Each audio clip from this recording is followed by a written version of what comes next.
Olá, meu irmão, minha irmã. Mais uma vez, preparamos e apresentamos o programa Voz da Igreja. Obrigado pela sua audiência, obrigado pela sua escuta. Vamos partilhar as coisas boas e belas da nossa fé. Bebendo da fonte, vamos visitar o texto que nós vamos ler nesse domingo pascal, o segundo domingo do tempo da Páscoa. No coração deste tempo, vamos conhecer um pouco do processo da fé. A nossa fé pascal é uma construção, de modo que vamos avançando cada vez mais na direção da certeza de que o Senhor vive e está no meio de nós.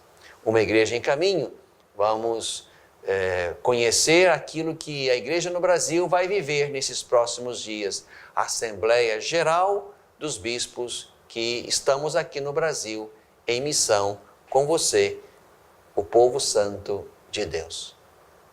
Fique conosco, o nosso programa Voz da Igreja está começando mais uma vez.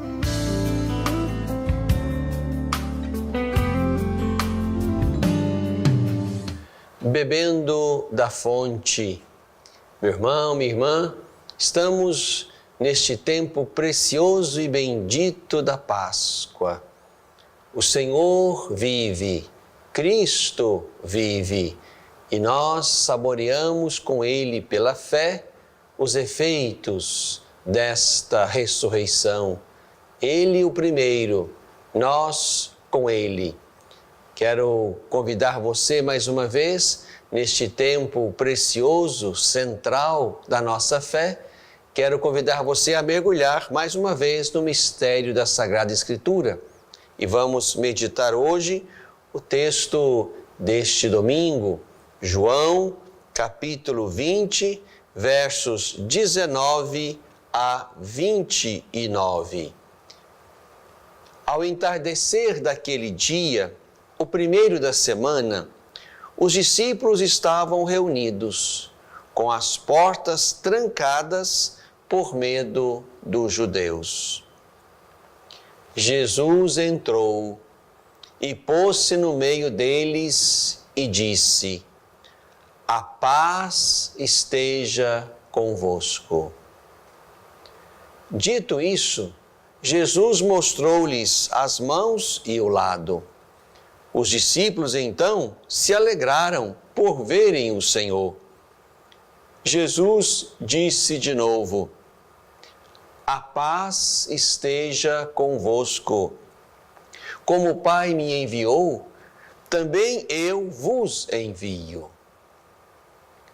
Dito isso, Jesus soprou sobre eles e falou: "Recebei o Espírito Santo. A quem perdoardes os pecados, eles lhes serão perdoados. A quem os retiverdes, eles lhes serão retidos."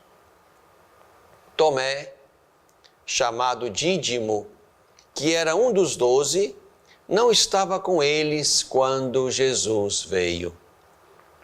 Os outros contaram-lhe depois: "Nós vimos o Senhor." Tomé, porém, disse: "Se eu não vir a marca dos pregos em suas mãos, se eu não puser o dedo nas marcas dos pregos, se eu não puser a mão no seu lado, não acreditarei." 8 dias depois, os discípulos encontravam-se reunidos na casa e Tomé estava com eles. Estando as portas trancadas, Jesus entrou, pôs-se no meio deles e disse: "A paz esteja convosco."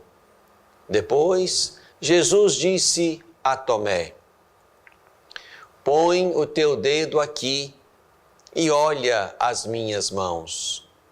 Estende a tua mão, coloca no meu lado e não sejas incrédulo, mas fiel. Tomé respondeu a Jesus: meu Senhor e meu Deus. Jesus lhe disse: porque me viste, creste? Felizes os que não viram e creram. Meu irmão, minha irmã, estamos então com a igreja vivendo a certeza da vitória sobre a morte. O Senhor não está aqui, ressuscitou, como disse. Essa certeza que os anjos transmitem às mulheres e as mulheres levam aos apóstolos, essa certeza também é a nossa certeza. O Senhor vive.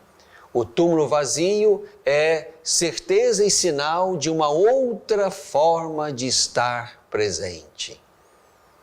O túmulo vazio é sinal de uma outra forma de estar presente. Agora, nos textos pós-pascais que nós vamos ler nas liturgias, até que chegue o domingo de Pentecostes, serão, portanto, 50 dias, e aí nessas 7 semanas vamos saboreando a presença nova do Senhor. Vamos nos perguntando, portanto, a cada domingo, o Senhor não está no túmulo, que está vazio. Onde Ele está então? E aí vamos passeando e perscrutando a Escritura para responder a esta pergunta. Onde está o Senhor que não está mais no túmulo? E aí, neste belo texto de São João, nós podemos também responder a esta pergunta. Estamos aqui ainda naquele grande domingo. Ao entardecer daquele dia, o primeiro da semana, exatamente o dia em que o Senhor Jesus ressuscitara, o dia do túmulo vazio, no entardecer daquele dia. E aí o texto já vai mostrando que há algo novo colocado sobre o corpo glorioso ressuscitado de Jesus. O texto diz: os discípulos estavam reunidos com as portas trancadas. Portas trancadas, janelas fechadas, e diz o texto, Jesus entra e põe-se no meio deles. Aqui, a beleza do texto nos faz perceber que algo novo está sobre o corpo do Senhor. Não se tratou de uma mera reanimação, porque se fosse uma reanimação, ele teria que bater na porta ou na janela para que alguém abrisse e ele pudesse entrar. Não, o Senhor entra e põe-se no meio deles com portas e janelas fechadas. Isso estabelece uma nova configuração do corpo do Senhor. Algo novo foi colocado sobre aquele corpo que experimentou a morte e desceu à mansão dos mortos. Mas é importante então que aqui entendamos que o Senhor, glorioso, vivente, aparece no meio dos seus. E aqui 3 palavras, 3 gestos, 3 desejos de Jesus são importantes nesse domingo pascal. A paz, a missão e o perdão. A paz, a missão e o perdão. Jesus se põe no meio deles, deseja-lhes a paz, depois os envia como fora enviado pelo Pai e estabelece exatamente o perdão. O perdão que se dá pelo Espírito Santo que age naquela comunidade enviada, naquela comunidade apostólica, o Espírito Santo que se dá a eles para que eles sejam ministros do perdão, anunciadores do perdão. Paz, missão, perdão. E aqui não é tão difícil estabelecer um vínculo entre estas 3 palavras ou estas 3 realidades. A paz. Cristo é a nossa paz, lembra São Paulo. Por isso é no poder da ressurreição, é no poder daquele que vencera a morte, vencera o mundo, vencera o pecado, os pecados do mundo. É neste poder que nós haveremos de estabelecer a paz entre nós. Cristo é a nossa paz. Ou nós vamos por esse caminho, aprendendo de Cristo as virtudes, as qualidades, os sentimentos que devem circular entre nós, como discípulos dele, para que a paz se estabeleça como resultado de seres humanos construídos segundo Cristo, ou nós não chegaremos a ela. Cristo é a nossa paz. E esta é a missão dos discípulos, anunciar isto, que Cristo é a paz, que nós chegaremos à paz exatamente quando os sentimentos de Cristo circularem entre nós, quando nossas relações forem marcadas exatamente por aquelas disposições humanas presentes em Jesus, o homem da paz, o príncipe da paz, como lembrava o profeta acerca do menino que nasceria, e para que de fato a paz se instale e para que os discípulos, os apóstolos, aqueles sobre quem Jesus soprara o seu Espírito, possam avançar como anunciadores, missionários da paz, é preciso, irmãos e irmãs, que nós estejamos dispostos a experienciar, saborear o perdão. Sem perdão não há paz. Sem perdão não há paz. O perdão restitui as relações, tanto as relações com Deus, quanto as relações entre nós. Portanto, perdoar significa admitir que o outro pode ser mais e pode fazer mais do que aquilo que ele fez até aqui, sobretudo se o que ele fez até aqui foi algo ruim, que estragou e feriu e danificou a relação. Perdoar é a condição para se renovar a relação, para se renovarem os nossos vínculos e para assim podermos construir gradativamente a paz. A paz, a missão e o perdão. É a partir do ressuscitado que nós nos damos a essas tarefas. E é importante que nós vivamos essa missão na comunidade. Fora da comunidade, corremos o risco, como Tomé, de perder a fé. É na comunidade, reunida em nome do Senhor e que faz memória dele, que haveremos de experimentar o Senhor, que nos alimenta, que nos envia, que nos sopra o seu Espírito e que nos manda para o mundo, para anunciar que somos dele, que cremos nele, que ele é nosso Senhor e nosso Deus, como Tomé ao final proclama. É na comunidade que nós experimentamos o ressuscitado, é na comunidade que recebemos dele a paz, a missão e, sobretudo, a capacidade de perdoar, como ele, o Senhor, nos perdoou e, por isso mesmo, nos resgatou a todos para o reino do seu Pai. Bebemos da fonte.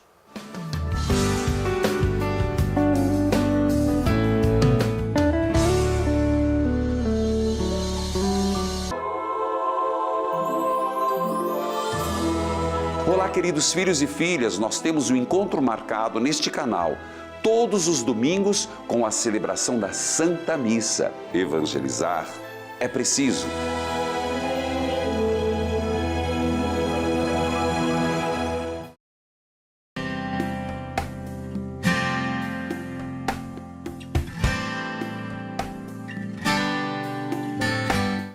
No coração deste tempo pascal, meu irmão, minha irmã, vamos saboreando a presença do Senhor. Vamos percebendo que Ele está no meio de nós. Vamos percebendo os seus sinais, suas maravilhas, os efeitos da sua presença nova. O seu corpo glorioso e novo, portanto, como ouvimos, entra com as portas e janelas fechadas. O seu corpo novo também caminha com os discípulos sem ser reconhecido em princípio. Enfim, vamos percebendo que o Senhor está no meio de nós e somos chamados, portanto, a construir a nossa fé pascal. A nossa fé é pascal. Aqui, exatamente no mistério da Páscoa, está o centro, o fundamento, a pedra primeira da nossa fé. Se Cristo não ressuscitou, vazia a nossa fé, vã é a nossa pregação, lembra Paulo? E por isso estamos aqui no coração da nossa fé cristã. Neste tempo e através deste tempo e das leituras que nós vamos saboreando, vamos podendo construir, portanto, as certezas acerca da presença do Senhor no meio da comunidade, no meio do mundo, no meio da igreja. Serão 7 semanas neste tempo pascal. Tivemos aquela 8ª de Páscoa, que se seguiu ao domingo pascal até o 2º domingo, que é exatamente este que estamos para celebrar. E aí nesta 8ª vivemos intensamente o mistério. A 8ª é como se fosse uma única e mesma liturgia, que se expande para além dos dias, dada a grandeza, dada a beleza deste mistério. Assim, no 2º domingo da Páscoa, também chamado de Domingo da Divina Misericórdia, ali concluímos a 8ª da Páscoa e continuamos o caminho. Serão, portanto, 7 semanas, até que no penúltimo domingo celebraremos a festa da Ascensão. O Senhor sobe aos céus. E na semana seguinte, no domingo seguinte, celebraremos Pentecostes, o Espírito que desce como dom do Pai e do Filho sobre a igreja e sobre o mundo. 7 semanas, portanto, 50 dias, em que nós vamos perceber, experimentar a presença nova do Senhor e vamos renovando na liturgia, na palavra, no coração da igreja, vamos renovando, fortalecendo e dando beleza à nossa fé pascal. Importante que nesse texto que nós também lemos e meditamos hoje, já podemos perceber que esta fé pascal, digamos, é uma construção verdadeira. Aqui, no texto que nós lemos de João, no outro bloco, aqui nos encontramos com um personagem que traduz bem isto. Tomé. Tomé é exatamente a expressão no texto e na vida, é a expressão de uma fé pascal que se constrói e que vai passando aos poucos e alimentada, portanto, da Eucaristia, da palavra e da presença do Senhor, vai passando aos poucos da incredulidade à credulidade. Tomé representa esse movimento da incredulidade à credulidade. Tomé representa a construção, digamos, gradativa e bonita e fecunda da fé pascal naquele que venceu a morte. Tomé não estava com eles no primeiro momento. A comunidade reunida, o Senhor aparece, o Senhor deseja a paz, sopra o Espírito, envia para a missão, destina-os como ministros, dispensadores do perdão, e Tomé não estava lá. 8 dias depois, portanto, exatamente no outro domingo, aí sim Tomé já estava. E pode ele também fazer a experiência do ressuscitado. O Senhor também oferece a ele, portanto, condições para que ele, como os outros, também experimente, prove na ótica da fé, na ótica do coração dado ao novo de Deus colocado sobre Jesus. Tomé então pode colocar os olhos da fé sobre aquele novo jeito de Jesus estar presente e proclama alto para ele mesmo e para os outros: meu Senhor e meu Deus. A fé pascal, meu irmão, minha irmã, é uma construção. A fé é dom de Deus, uma resposta humana na direção de Deus e uma resposta que precisa ser cultivada, alimentada todos os dias no caminho. Por isso é muito importante que nós entendamos o nosso caminho de discipulado missionário, e somos isso mesmo. Aqui fica bem claro o que Jesus deseja aos seus. Ele sopra sobre eles e quer que os seus discípulos se tornem missionários. Como o Pai me enviou, eu também vos envio. Há uma dimensão missionária que brota da fé pascal. O discípulo que conhece, o discípulo que reconhece o Senhor vivo e presente, esse discípulo se torna missionário. A experiência que ele faz do seu Senhor, essa experiência precisa ser partilhada e anunciada para que, de fato, a fé pascal vá ampliando-se na comunidade que no mundo é capaz de crer no Senhor e precisa crer nele para encontrar nele a paz. Por isso é importante que no nosso caminho de fé entendamos que estamos num processo de educação da fé. Isso é a catequese.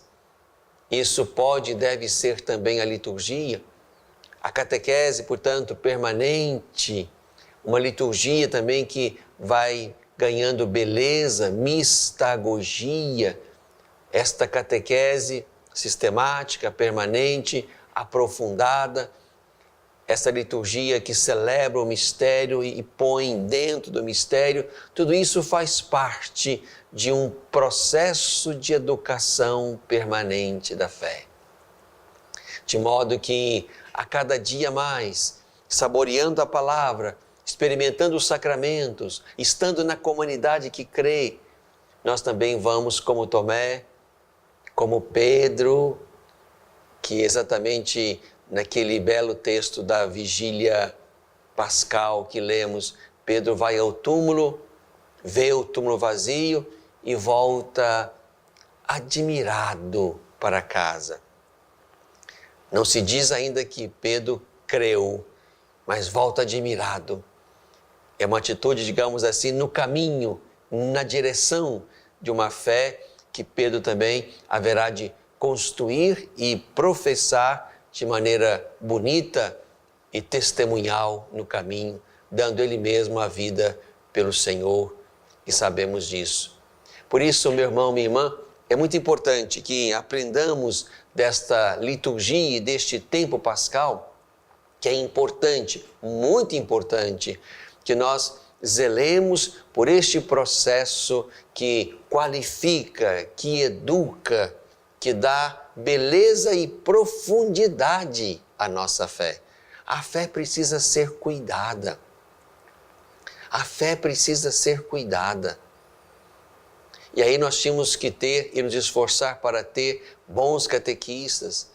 Nós, aqueles que presidimos as celebrações, precisamos ser bons liturgos e, mais do que isso, bons mistagogos, isto é, ministros capazes de levar aquela comunidade a saborear, a adentrar o mistério do Senhor que vive no meio de nós. É importante, meu irmão, minha irmã, que você não descuide disto. Hoje nós temos muitas formas para entrar e permanecer num processo de educação da fé. É claro que ali a comunidade local onde você vive é o primeiro lugar, é o lugar primordial onde esta fé deve ser educada.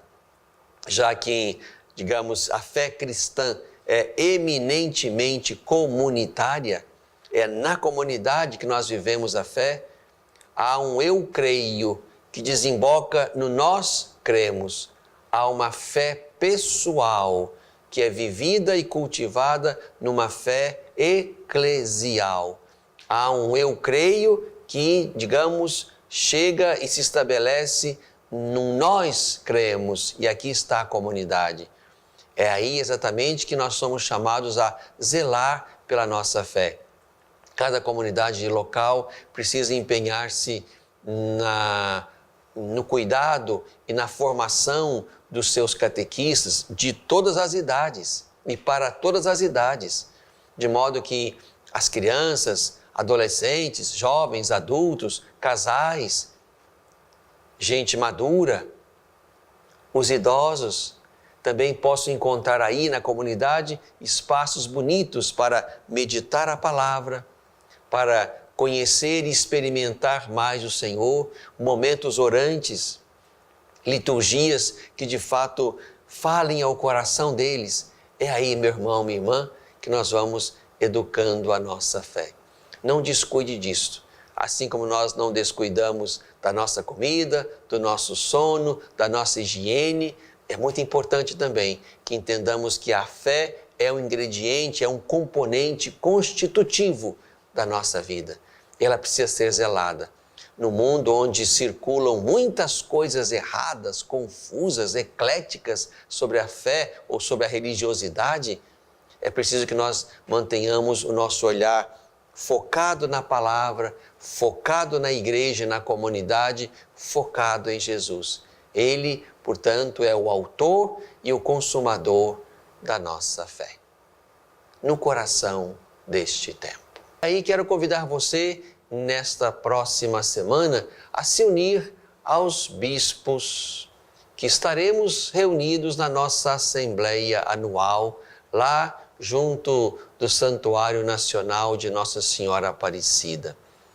Os pastores, os bispos do Brasil inteiro, os bispos diocesanos, os bispos auxiliares, alguns bispos também eméritos que são convidados para esta assembleia, vamos estar ali reunidos numa bela assembleia que expressa e mostra a nossa Igreja Católica no Brasil. Quero convidar primeiro que você reze por essa assembleia, pelos temas que vamos discutir ali, vamos de novo pensar e aprovar as diretrizes da ação pastoral para os próximos anos aqui na nossa igreja no Brasil, diretrizes gerais que vão iluminar as diretrizes diocesanas que também serão construídas ou renovadas. Também vamos ali poder eleger a nova presidência da CNBB para esse próximo mandato. Haverá também outros temas secundários importantes. Serão 10 dias de encontro, de oração, de convivência. É uma bela assembleia onde o Brasil inteiro, de norte a sul, vai se reunir ali para, através dos seus pastores, pensar o nosso jeito de estar no Brasil, a nossa missão como igreja, como discípulos missionários do Senhor aqui nestas terras.